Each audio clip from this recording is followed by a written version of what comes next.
So as you could see, that SME leader is a real boss. He's not only from boss. He's a risk taker. He left the public company to come and have his own organization. He's known to me, and throughout the decades, he has been able to develop a number of products that he's serving not only in Mauritius, but also in the region.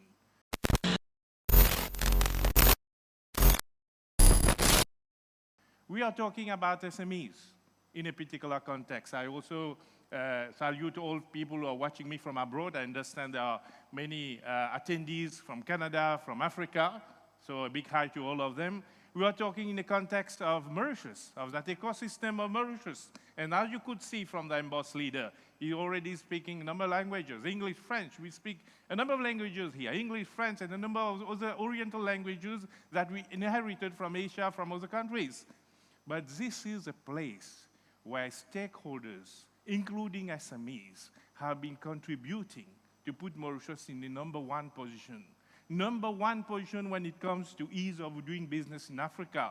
And a remarkable achievement.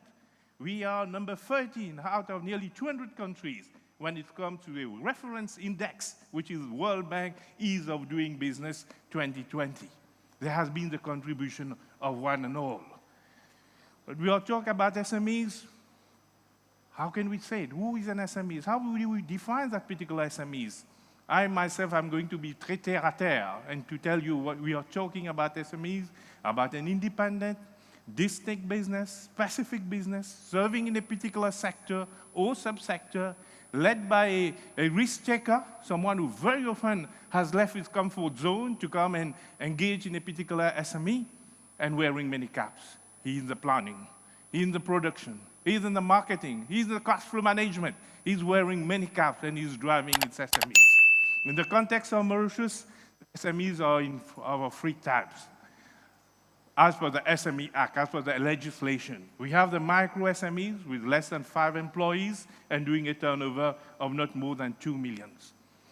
These micro-sized SMEs, if the total business in Mauritius, if you say businesses, SMEs in itself, in total, represent 99% of businesses in Mauritius. We nearly have 14,000 SMEs that are registered. And the micro-sized enterprise are nearly 88%. We have the small enterprise, which is less than 10 employees with a turnover of 10 million. They do comprise some 8 to 10%.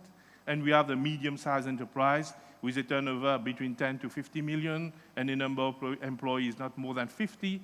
They do represent some 1%. But what is important, and nobody can deny, we cannot eliminate the contribution of SMEs. We cannot ignore that. They are the lifeblood of a particular economy. They contribute 40% to our GDP, and they have been quite stable in that for the last 5 decade. The number of employment contribution from SME, nearly 50%, 48.9%. And of course, they are also contributing in the exports, less to 12%. In the gross value addition, it's 35.7%.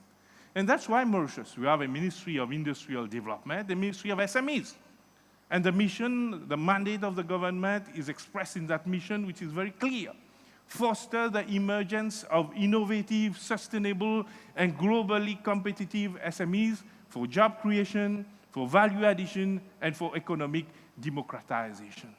This is quite clear. Their role is a very important role in the economy of Mauritius, but the economy in other countries is approximately the same, be it in South Africa, be it in Europe. SMEs is having a very big contribution. And the SMEs are not restricted only to manufacturing.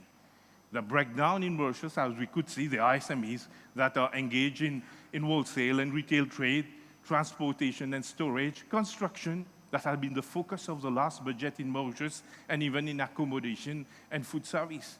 In fact, manufacturing represents 12% of the SMEs in terms of breakdown in Mauritius. But to understand an SMEs, how it moves, before I go over what are the critical factors that an SMEs need, let's share with you an example, a case study of a particular company, of a guy who's an engineer, who was working. He was in his comfort zone. One day he went to UK and he was feeling a bit low. He did not want to drink neither Lucozade nor Red Bull. Went to an ethnic shop and was looking for something to boost himself. And they proposed him something what you call moringa infusion. And after taking that, he realized, as he was feeling better, and this gave him a certain, inspiration, came back to Mauritius, started doing his research about it, went to Mauritius Research Council, saw the studies that were there. He was driving to about achieving a particular dream of him, go and engage. And today, in the short span of 5 years, he's already exporting. Exporting, not only selling Mauritius, but exporting to Réunion Island, 40 minutes from here, by air. He's exporting to South Africa, 4 or 5 hours from here, by air. He's exporting to UK, France, 11 and 12 hours from here. And he's exporting to Canada, 20 hours from here. And that's what's the state of mind of a particular entrepreneur, a particular SME leader. Passionate, committed, tenacious. He will never give up. He will achieve the dream. And what are that critical success factors, you need to have to succeed as an SME? First and all, you need to be very clear, have a clear vision where you want to go. To make it clear, a very clear vision backed with a solid business plan. You have to strategize. And in simple words, if I'm at level 0, I want to go to level 10, by the strategy, how I will go there. Adapt the appropriate strategy. Define the new infrastructure where you want to be. You cannot grow your products in cold area and then you'll process in the heat. You cannot be in the north and south. The operational efficiencies is very important. So it's important to see and ensure that you have the adequate funding. And what about the marketing of the products? There's no factory if there's no clients. You manufacture, clients dictate productions. Customers dictate production. And of course, very often a number of schemes that are available by government in all countries in regard that you need to take advantage. If today SMEs have been able to export to the extent of 12%, it's because very much of the scheme put by the government that enables them to export. What the insight of that particular mind of that SME leaders? First, to be very clear in his vision, where he wants to go in the long term, not to think in short term, okay? Second, be able to adapt to changes. Taste changes, you are changing, we are changing. The only thing that doesn't change is change. La seule chose qui ne change pas, c'est le changement. You had other tastes yesterday, new tastes this week, and he has to adapt. And we have seen with the advent of COVID, the different changes that have happened. The growing interest for sustainability, the climate change issue, what we want to consume, what we want to get dressed, more eco-friendly products, and of course, be determined and perseverant. Passion, commitment, tenacity. He is a tenacious guy. This is very important. And how do the future trends look for SMEs? I'm accelerating my pace because I'm checked by the chrono over here. What's the future of the SMEs? How it looks to be in this particular period of COVID and post-COVID, or what will happen? And it's very important to understand the trend. Okay, everything is going digital. There's a number of platforms coming on. Even Abana going to be a new Mauritian platform that enable connection with a wide number of clients throughout. We had the Comesa coming with a platform for PPE equipments. How do the SME leaders need to upgrade their skills? You cannot do business in the same way. You need to be very much skillful, not only in marketing, even in the managing of your cash flow. You have to understand all that. Because very often one is very good in production, but not the same when it comes to marketing or the management of the cash flow. And we are walking towards a direction. This is a rationale of all successful industrialists will be telling you, that we need to produce the best product at the most competitive price. And that's why the direction of going to Industry 4.0, where we need to adopt a lot of technology, be it soft robotic, be it AI, be it also automation. And they have seen how this improves the efficiency and the cost production of the product. SMEs are also engaged, absorbing automation at different levels.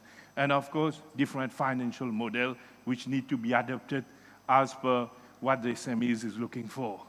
Yes, there are challenges. There are uncertainty. That's what the pandemic brought. And despite all these number of challenges, but it's important to understand the markets that you are looking for. There are new markets coming up. If you can't export the local market, we are seeing in the budget announcement, more shelf space in the supermarket, more conscious to purchase local product, or even local company manufacturing that can bid, okay, in government tenders. And all these are new opportunities that one has to take into consideration. The SMEs are here to stay, to contribute further. And of course, they should become more and more effective through a number of development programs, which is very important. Even at Enterprise Mauritius, like Emboss, they have been participating in the SME export program, where they were being handheld to make them understand that you manufacture for a market, how you position yourself in the market, what's the whole production chain, the marketing, how it need to do, how you position a product. All these are very much relevant for SMEs. And in the long-term vision,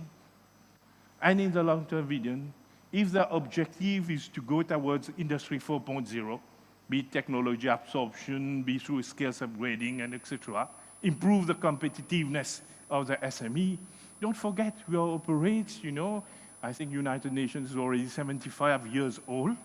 The Sustainable Development Goals that have been adopted by all country states is of relevancy for SMEs also. And of course, be it in the fight against poverty. Can you imagine the number of entrepreneurs recruiting women entrepreneurs? Mauritius is nearly having 50% women, 50% men. Can you imagine about young entrepreneurs? Africa is having nearly 60% of the population below 25 years old.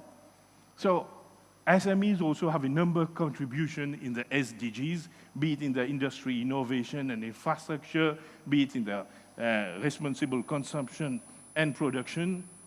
Today, when we see with the advent of COVID, when there were closures, the number of small entrepreneurs that came out, growing products that are less pesticides, and hubs, or whatever, that they are being marketing in their region through cooperative, this is a matter of definitely good contribution to the economic of the country. Yes, SME is a powerful engine, is a critical engine.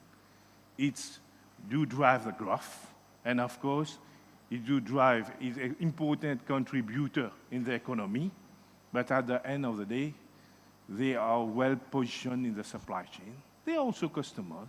They are also buying. They are also supporting bigger corporates. They are also participate in that whole cycle of how the economy is going through. And in fact, we can leverage on their agility. Being small, having limited number of people working for, they can obviously, like we have seen, bigger clients coming to them for smaller orders. They can easily design for smaller orders. They don't have this inefficiency for that. Designing beautiful samples, specific samples, cashmere samples that they are selling abroad, not only in Mauritius. And in fact, SMEs are there, to become tomorrow's big leader. We have so many examples, vivid examples of what happened with Puma, Adidas, of two brothers who started that. We have many examples of Benetton, who started somewhere at a person's place. And even in Mauritius, CMT started in a garage. And today is a reference industry when it comes to the manufacture of knit garments. They are vertically integrated, and they are even going further. They are now in other countries outside Mauritius, in Bangladesh. And they are being quoted as a reference factory in the manufacture of textile and apparel. The advent of technology, of digitalization, is very relevant for SMEs in their way to reach out for customers. They can reach out for new customers at a lower price, okay, and some things where they could not be in the past in front of bigger companies who were having the means to go and connect with clients. Things have changed. Can you imagine with the COVID, the usage of Zoom, of Microsoft Teams have enabled a connection among potential suppliers and potential buyers. Even the payment through internet keep on increasing, skyrocketing, and this, in this particular way, we have seen that it's a new normal that is being built by you, me, and everybody, that advent of digitalization is of very big relevancy. I wanted to end on this because this is very relevant. When I speak with SMEs, very few realize the number of schemes that's available from 8 different agencies in Mauritius. There are nearly 45 schemes. Schemes is related not only about absorption of technology, new technology that you want to acquire, new development, product development that you want to do, financial support that you are getting, and even about how to go and do the necessary marketing support. And what I could see, unfortunately, at the end of the day, not everyone is even having a website. So we have a long way to go, but definitely we'll work together towards this path in view to realize our dream, your dream, my dream, and the dream of Mauritius.